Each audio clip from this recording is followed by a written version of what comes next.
diversification, we'll be talking about this since I entered primary school.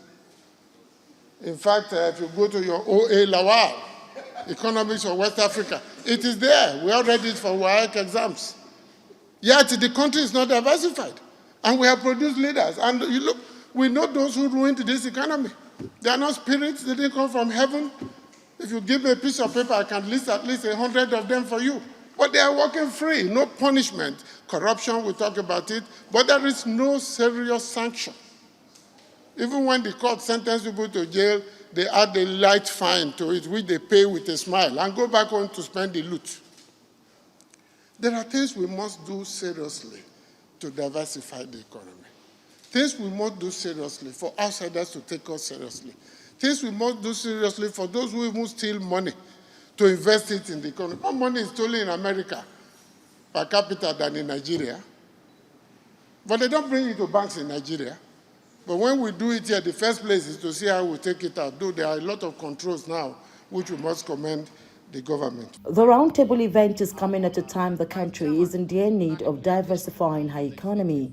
The House Majority Leader, Honorable Julius Ihonvbere, who represented the Speaker, Right Honorable Tajuddin Abbas, made this known on Monday while declaring open a national roundtable with the theme Economic Diversification from Agenda to Action through the unlocking of new vistas of opportunities in the green, blue, and digital economy.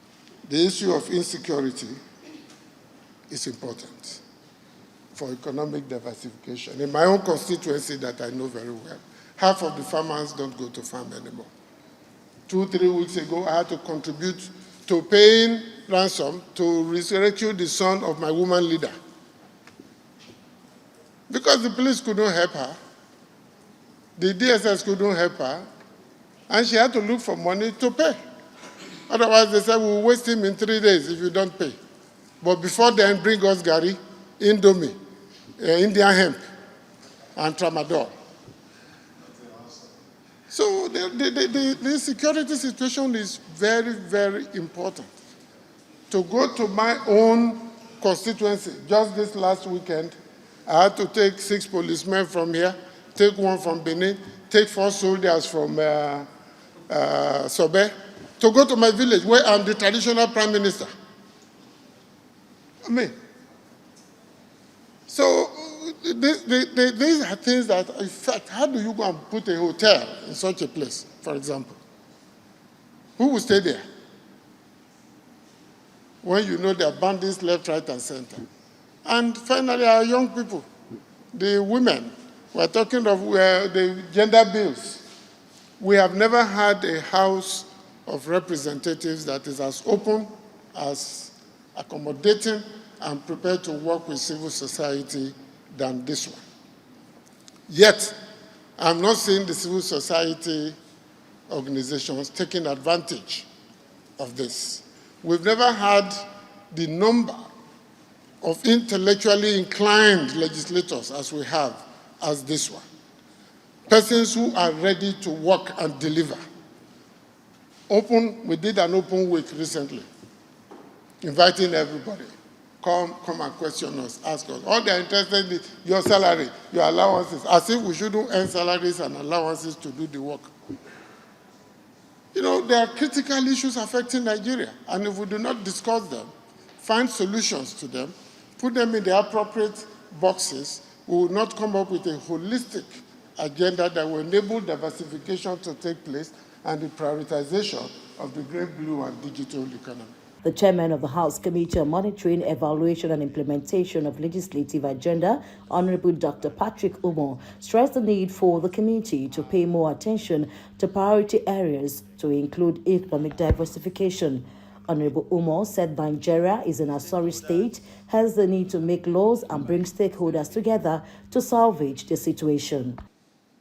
Economic diversification is an item on the legislative agenda of the 10th House of Representatives, a committee I chair, and it is incumbent on us as parliamentarians to bring stakeholders together to cross-fertilize ideas and also to assist us as Parliament come up with bills and legislations that can better the lot of our people, that can increase the GDP of our country, and can reposition Nigeria at a time like this.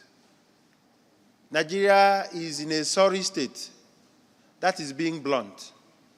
And so with the stakeholders here, I can assure you that at the end of this roundtable, Parliament will be better equipped to make laws for our country. If we sit back and fold our arms, we will not move this country forward. But if our stakeholders, we take the bull by the horn and look at the areas of blue, green, and digital economy, we can salvage our country. Stakeholders at the event lauded the move, describing it as a step in the right direction.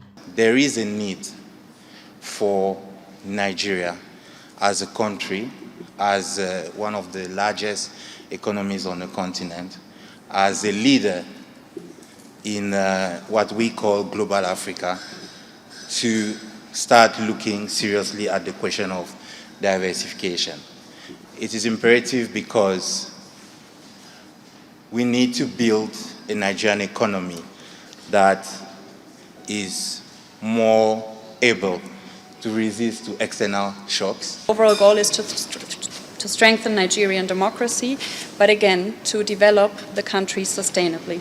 It needs a holistic approach by all branches of government to overcome the present challenges, of that we know that there are many, and we are glad to see the legislature doing their part. It is also not enough to just develop strategic and legislative objectives for the agenda, but rather you need to walk the talk, as we like to say it.